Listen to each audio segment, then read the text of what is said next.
It is not only my pleasure but my honor to introduce Dr. Ed Kessler. 45 years ago in this church, after our circle, there was a conversation going on behind me, and it was the most beautiful baritone voice that was so deep, and it just went through me, and it was like it just kind of lifted my heart up to heaven. I didn't know what was going on, but I had to turn around and see who was speaking, and it was Ed Kessler. And I said to him then, 40 years ago, "Oh my God, I hope that you use that beautiful voice for singing." He said, "Yes, I'm a singer, and I'm in a number of bands around Tidewater." And I told him about our Sounds of... No, I wasn't in Sounds of Joy. I was in Joyful Noise then. Anyway, he did come and join us for a while.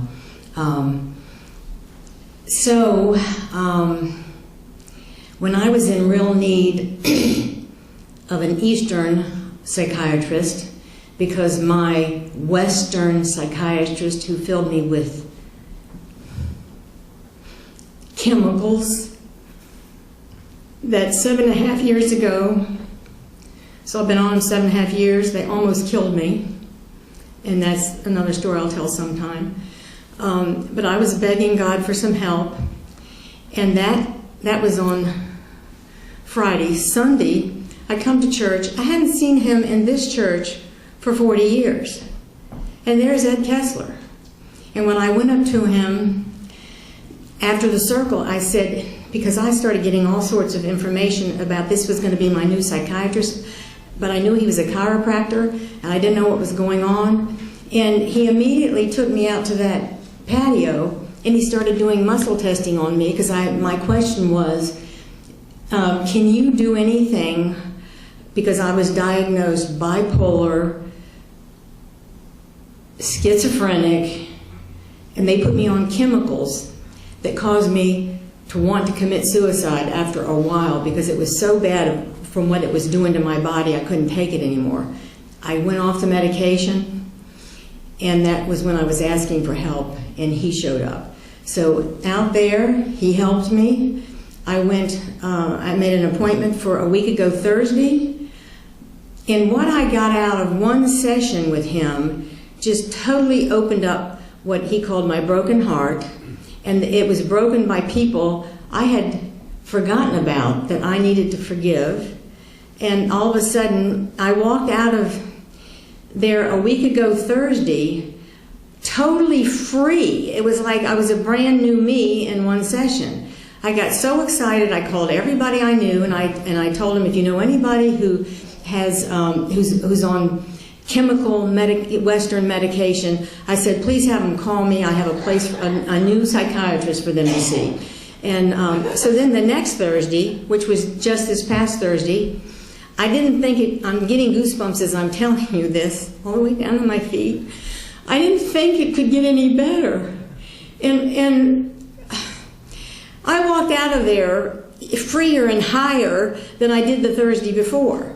And something happened in my family because, well, I'm not going to go into that, but so I was praying on the other morning for this thing that's happened to be taken care of, and I had called it into several unity silent prayer and what have you. So the next morning, in the middle of my praying again, all of a sudden, I got all this energy in my body, and God downloaded into my biological computer a full book that's to be labeled The Magic Bubble. It will be going all over the world. And so not only did he free me up to be happier, but now my creative genius has come back.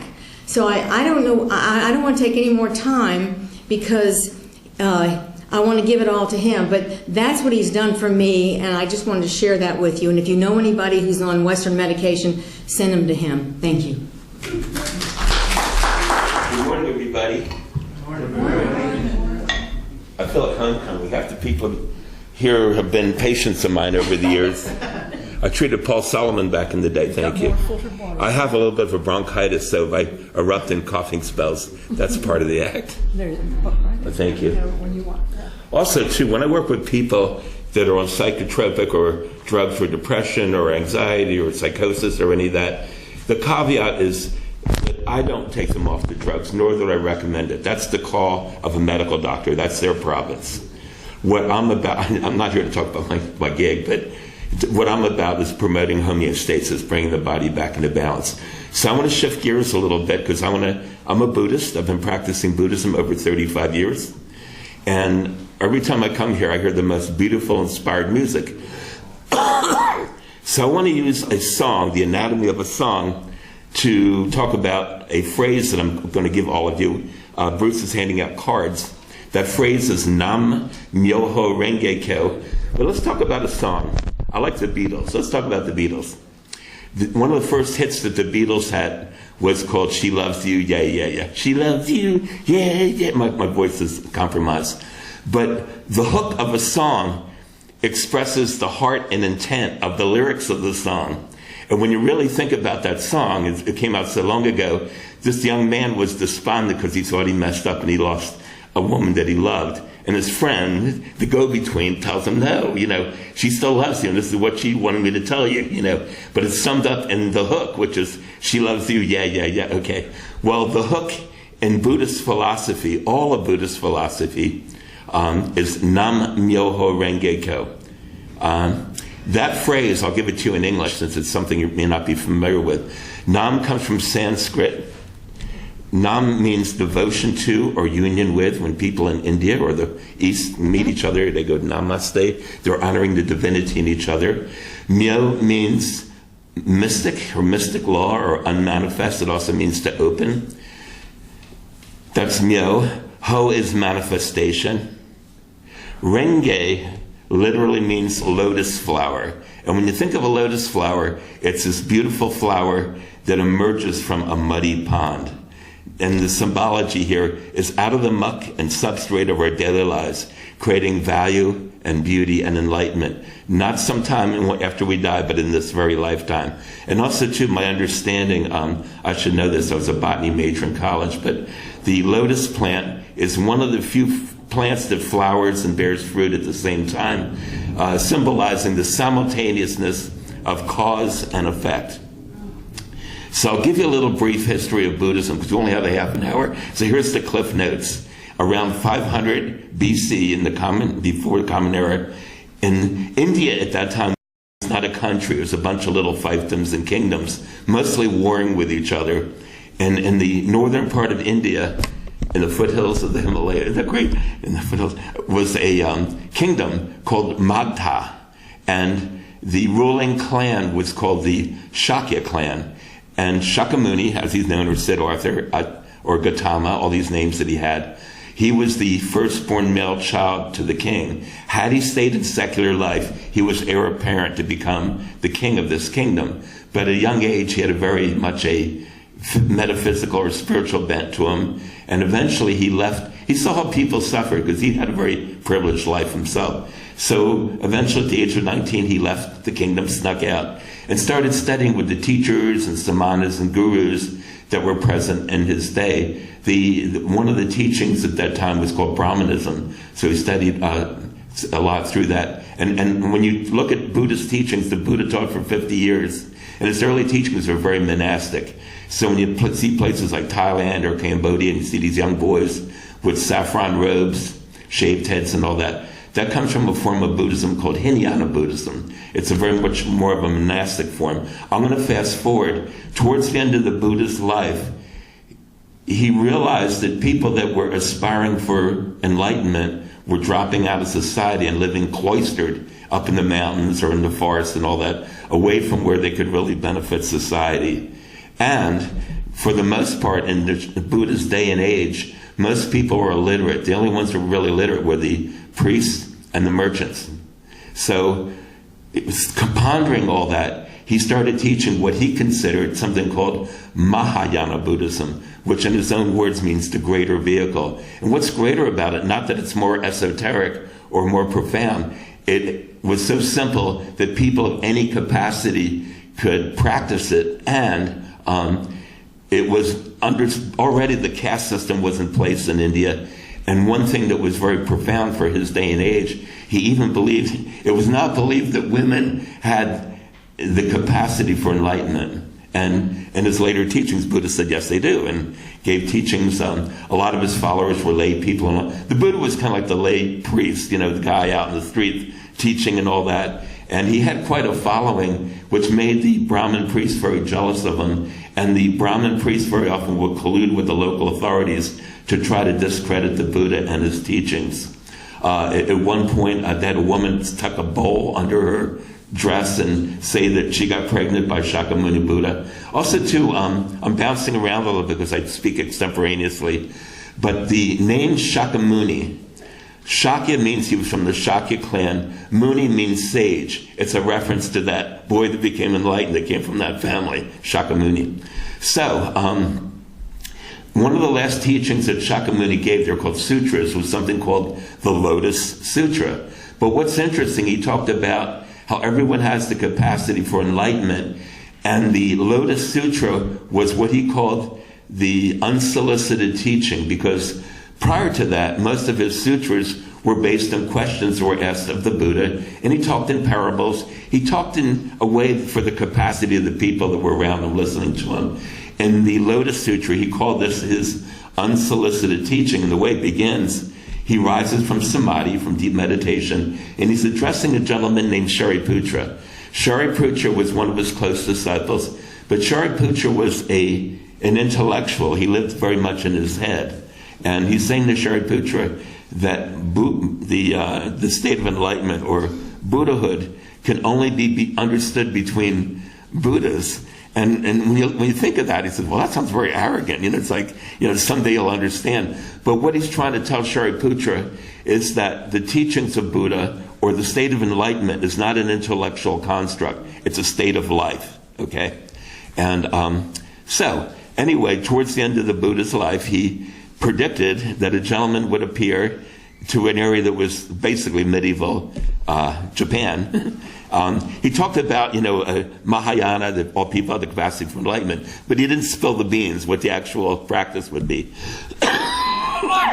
So, fast forward to 1200s, medieval Japan. There was two capitals in Japan at that time, one called Kamakura. That was the shogunate, where all the bad guys hung out, the military capital, and then Kyoto, which was the imperial court. And back then, it was a very feudal society, and this gentleman named Nichiren Daishonin, who came from a very humble origins, he even refers to himself as an untouchable, him and his family. He says, I came from referring to India, the Chandala class. Basically, his family were fishermen. They sent him off to monastery to learn about the different Buddhist sects that existed at the time. But at the time in 12th century Japan, the Mongols were already attacking Japan. 1 out of 3 people were being carried away by illness. They were having severe infighting within the clans that ruled Japan. And Nichiren Daishonin, this priest, said, well, everybody's filling up the temples and practicing Buddhism, the words of the Buddha, and praying for the well-being of Japan. What's wrong? How come it's not working? And it's hard to understand this, or maybe it's not that hard to understand, but religions and philosophies have a lifespan where they're no longer powerful, and there's new teachings and things that come up and all that too.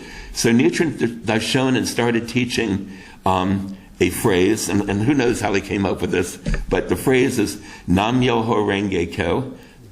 And in one of his letters to one of his lay disciples, he had a lot of lay followers, a lot of lay women that were priests and all that.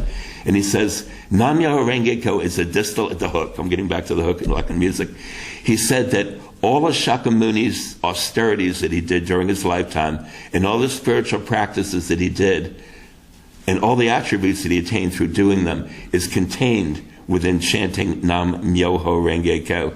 And he referred to the time that he lived in 1200 Japan as the beginning of something what he called the later day of the law, which would come to full fruition in the times that we currently live in right now. Fast forward again to World War II Japan.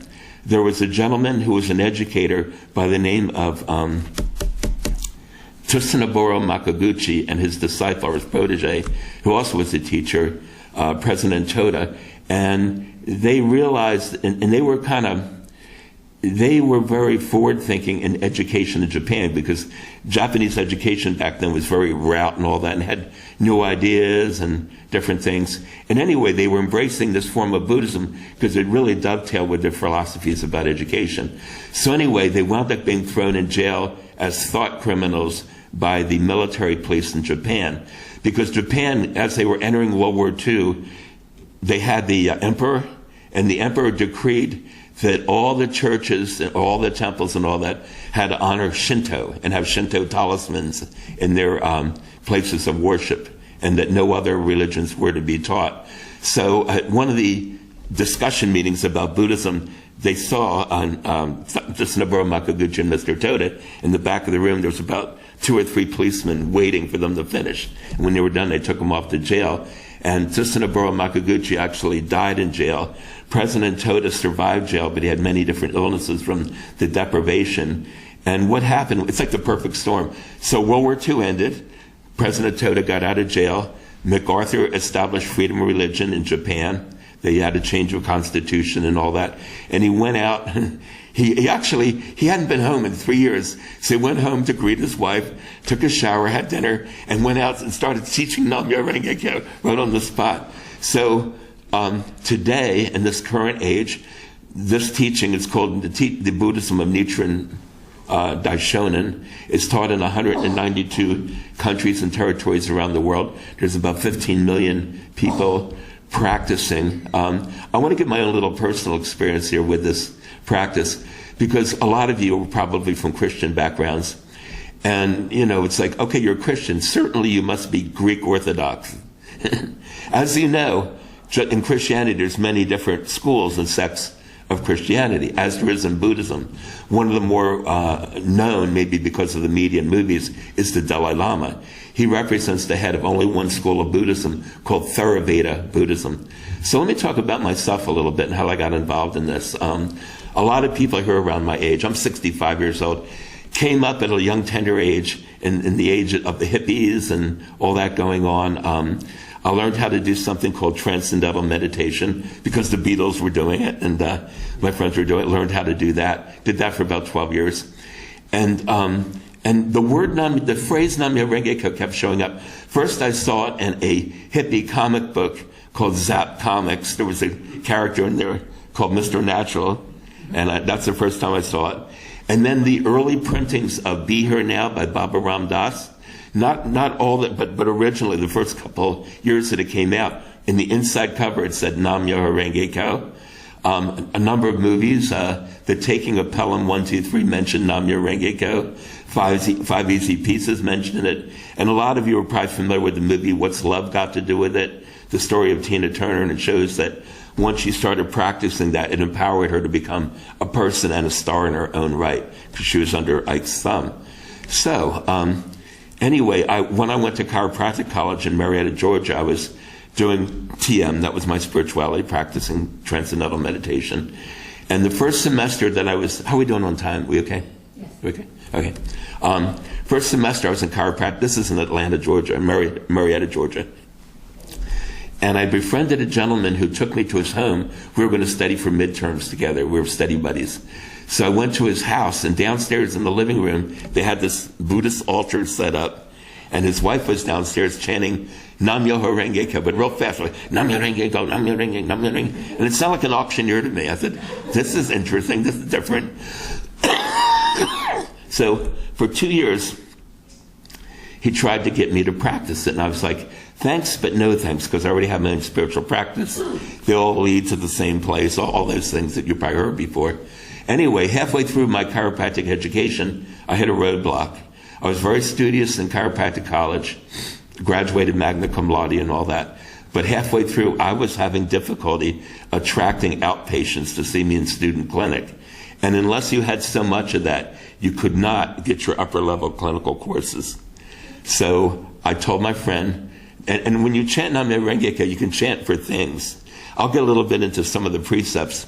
But when you chant Nam-myoho Renge Kyo, two kinds of benefits occur. One is called conspicuous benefits. Those are the things that you're chanting for, but also inconspicuous benefits. The very act of chanting creates inner happiness, wisdom, synchronicity, and all that. So I told my friend, I'm going to give this the BS test. I'm going to chant to get outpatients in my student clinic, and I'm only going to give it 8 weeks.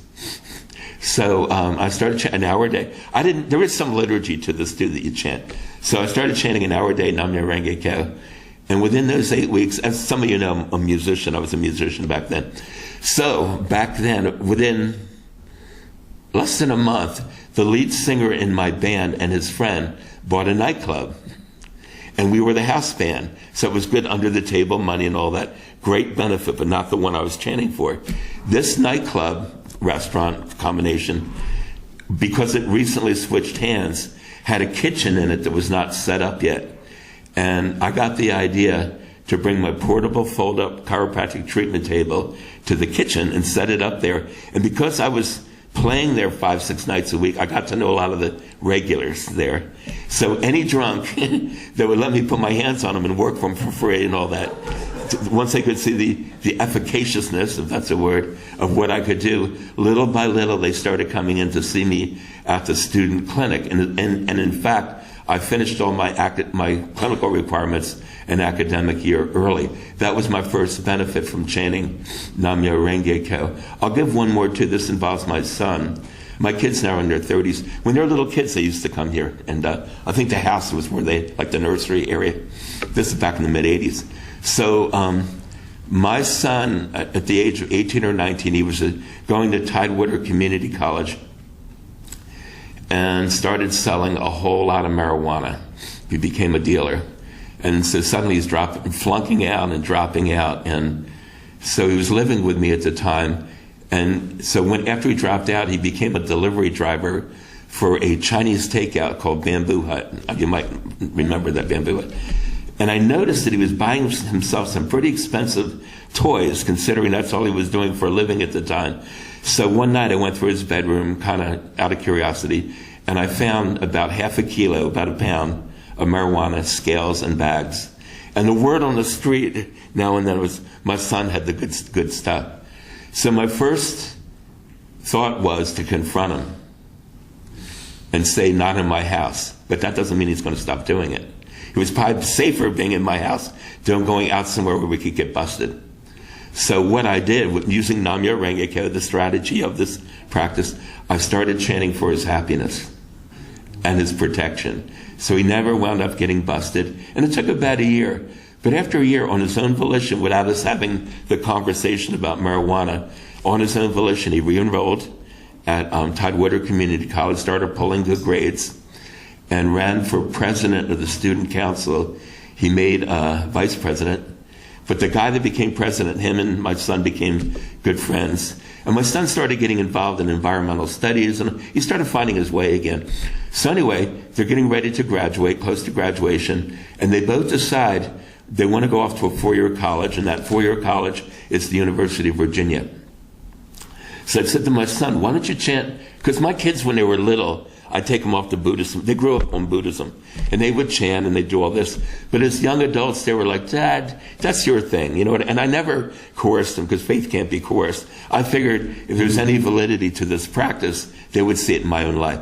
So as I told my son, why don't you chant some Nam Myoho Renge Kyo about getting into University of Virginia?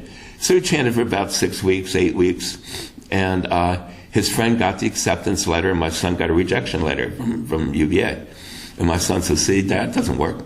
2 weeks later, he got an acceptance letter from James Madison University on a full scholarship because of his studies and involvement with environmental studies. It gets better yet. So he goes to JMU. It's his first semester up there in Harrisonburg, Virginia. And he notices that in the School of Engineering, they're starting a brand new major, which is environmental engineering, green engineering, windmills, electric cars, and all that. So he goes to the dean, and he says, Dean, I want to change my major. I'm in environmental studies. I want to go into the School of Engineering. This excites me. This is what I want to do. So the dean says, I'll tell you what. He says, next semester, sign up for calculus, physics, and if you can handle that kind of course matter, I'll hold a seat for you. And he did, and he got in. to that major. It gets better yet. Because my son laid back for some majors, when you take them, you have to start from ground zero. Your coursework will not transfer because in the School of Engineering, all the courses are particular to engineering. So the courses you took in art history and all that, that's not going to transfer. Okay. So he was a little older than the other students. And one of his professors took my son under his wing and gave him a work study. The school got a grant to build a wind turbine, and they were testing propeller design for electric turbines and all that kind of thing. And then my son got an offer to live in a house that was off the grid. It was slightly off campus. It was called the Freedom House. It was a prefab, almost 5,000 square foot house that the man that put it together, it had solar panels on the roof, geothermal energy. The only time, occasionally there was a drought, they had to have water shipped in. So we got to live there, and I said to my son, well, does it have any modern amenities? He says, oh, it's got central air, washer, dryer, all running from alternative energy. So that was what's going on with my son and all that. I wanted to discuss a few terms in Buddhism, because I know a lot of you believe in reincarnation and karma and all that and that sort of thing. One of the things that's a little different about this particular Buddhism, one concept is earthly desires or enlightenment. Because prior to the Buddha, it was thought that earthly desires were fetter to your enlightenment. But when I was talking about inconspicuous and conspicuous benefits, most people only have a foggy notion of what enlightenment may be. But they certainly have an idea of what would make their life easier or happier. So often, like when I approach somebody about chanting MYOHO RENGE KYO, say meet a wine. Say there's a guy that is totally into wine and kind of an alcoholic. If you say, look, if you chant this, you can become happy without the wine, he may or may not take you up on it. But if you say, if you chant MYOHO RENGE KYO, you can find more wine, he may, okay. But what happens is, as your life state and life condition purifies through chanting MYOHO RENGE KYO, so does your desire nature, okay? So a lot of people say they're chanting for their own well-being and all that, and eventually, as they develop compassion and wisdom through chanting, they start considering other people's well-being as well. Another concept I want to talk about is something called human revolution. Throughout history, we've had cultural revolutions, religious revolutions, military revolutions, economic revolutions, and even though they were well-intended, they were being carried out by unenlightened people. So Nichiren Daishonin felt, and in this practice, there needs to be a reformation of the individual, and that would carry into all endeavors through society, in the arts, the sciences, philosophy, and all that. In other words, enlightened people are people that are altruistic, and people that have fortune in their lives. It will be mirrored in society and in the environment. The other point I wanted to talk about too, that in Buddhism, is the oneness of self and environment. That our society and our physical environment is a direct reflection of our collective hearts and minds of the individual. So a lot of you might be familiar with that. So as we elevate our life state, it's mirrored in society and it's mirrored in our environment as well. There's one more talking point. Oh yeah, in this practice, a lot of these terms come from Japan, so we got to change them into English. But there's a term called Kozen Rufu, and in English that means world peace based on individual happiness. So when we practice and we engage other people in practicing these activities, that our enlightenment is not just within the confines of our skin. It radiates out into our world and out into our universe when we practice MYOHO RENGE KYO. So I'm going to open it up to any questions that you have. Also, too, I gave out a card. I wanted to, just maybe for 30 seconds, the phrase is Nam MYOHO RENGE KYO. Nam MYOHO RENGE KYO. And you would chant it rhythmically and sonorously. And this is how, and also too, when I chant, the object of devotion is actually a scroll. It's called a Gahanzen. It's written in Chinese calligraphy. And down, in Oriental writing, it goes vertical. So down the center it says MYOHO RENGE KYO. And all the other depictions are the different states of life. And Okay, and as we chant and using this mandala, it activates our enlightened nature. It brings it out. Just like if you were looking at a beautiful work of art, it makes emotions well up in you that weren't there a moment ago, but are part of your makeup or being. Chanting to what's called the Gahansan, the scroll that we chant to, it's on an altar, makes your enlightened nature that's already there well up and come to the fore. So let's try Nam Myoho Renge Kyo. Here we go. Nam Myoho Renge Kyo. Nam Myoho Renge Kyo. Nam Myoho Renge Kyo. Nam Myoho Renge Kyo. Thank you. You did great. And it doesn't get much easier than that, you know. And there is a lot of philosophy and a lot of writings on Buddhism, but Eastern philosophies are not so much about study, they're about practice. I was raised in the Jewish faith, and I had 5 years of Hebrew school as bar mitzvah. And I guess because of the perfect storm, the 60s and all that, I was always intrigued by Eastern thought and Eastern philosophy because the emphasis was on practice. In other words, a practice you could do. And the promise was, through the practice, you could attain the same state of life as the teacher or the originator of that practice. You know, I think that's true in a lot of the Eastern thought. So anyway, any questions for me? Any challenges for me? Yeah, sure. Could you tell them about the center over in Hamptons, so that if they might want to go and be in a Well, we have... Repeat the question. Okay, I'll repeat the question. We don't call it a temple, call it a Buddhist community center, and it recently moved to Hampton. It's a very nice facility, a lot larger than the one that we had, lots of windows. It's nice. The only caveat is from the ocean front, it's about a 45-minute drive. Our old center was on Virginia Beach Boulevard, about 15, 20 minutes from here. They're having an open house the Sunday after this Sunday from 3 to 6. Also, too, on the card that I gave you on the back is a website, sgiusa.org, to learn more about Buddhism. It's a lay Buddhist organization.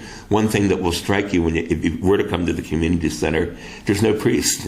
It's people like us dressed, you know. I'm what's called a district leader, and all that means is I help to encourage people in their practice and the facilitator to help them break through their struggles in life and win and be victorious in life through this practice. SGI USA is the name of the American. SGI is throughout the world. SGI stands for Soka Gakkai International, and in English, Soka Gakkai means value creation. For instance, a knife in the hands of a surgeon can save someone's life. A knife in the hands of a villain can take somebody's life. It still does the knife. So what value creation means is out of our struggles and out of our circumstances and all, creating value and beauty out of it, and value where we are through our practice. One more question. There's a couple local groups that do it in their homes. I don't know if you can... There's some of the smaller meetings are in people's homes. Jonelle came out Friday night. We had a meeting on Americus, which comes in right off of right near here. It's Bird Neck and 19th. On the other side on one side is 19th Street, the other side is Americus. And what we do, we chant. People give personal experiences. We share some of the Buddhist philosophy. It's an hour, and we chit chat a little bit afterwards if people care to do that. And It was very powerful. I really enjoyed it. Well, yeah, like I said, I mean, it took 2 years until I finally decided I wanted to try this practice. And, you know, it's not always a bed of roses. What this practice allows you to do is to challenge the things that you didn't think you could break through. You know, so many times, okay, and now I'll just thank you for your time. And I just want to share one more thing. A lot of people, their lives are circumscribed because they give up hope. They feel like they ran out of strategies and options. When you chant Nam Myoho Renge Kyo, you're always victorious, and you always have a strategy and a way forward. Thank you.